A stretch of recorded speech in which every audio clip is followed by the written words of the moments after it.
Ontario government na maghain ng panukalang batas na tututukan ang immigration scam, particular na sa Ontario Immigrant Nominee Program. Programa kung saan pwedeng mag-nominate ang probinsya ng individual para sa permanent residency.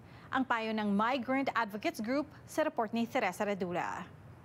Tila dumarami raw ang naitatalang bilang ng mga immigration fraud o scam na ipinapangako ang Canadian Dream sa mga newcomers. At ang Ontario government inanunsyo ang isang hakbang para mas maprotektahan ang immigrants at maparusahan ang mga namamantala sa kanila.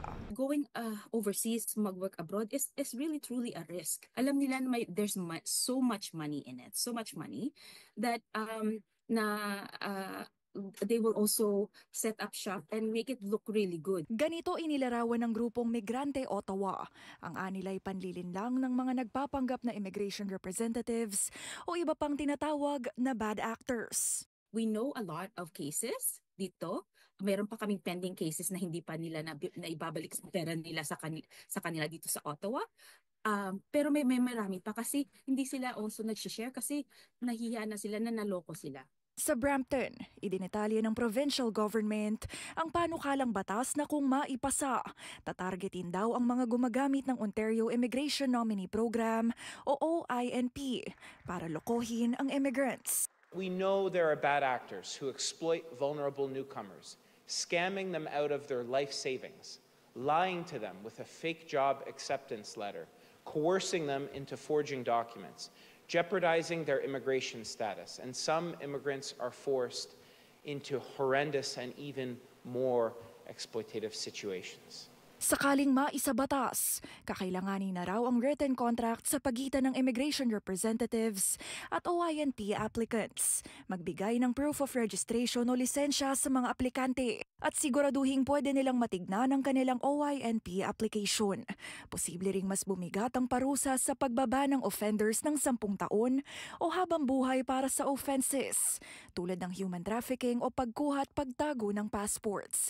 Papayagan din ito ang gobyerno na multahan ng sinumang representative na mapatunayang nagsinungaling sa OINP application. The devil is in the details. So gaano ba ka-stringent, katatag yung mga rules ng legislation na to? Meron bang teeth talaga ang legislation na to? Meron bang how will they enforce it?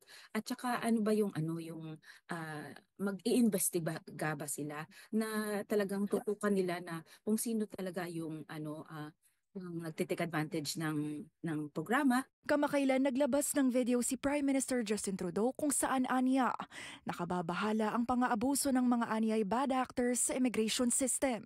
Pero ayon sa Ontario Minister, ito raw ay bunga ng kapalpakan ng federal government. We had consensus around the immigration system. That is under strain today with the broken system. So we're calling on the federal government to restore that integrity, consider healthcare, consider education, consider housing capacity, and most of all, get tough on bad actors.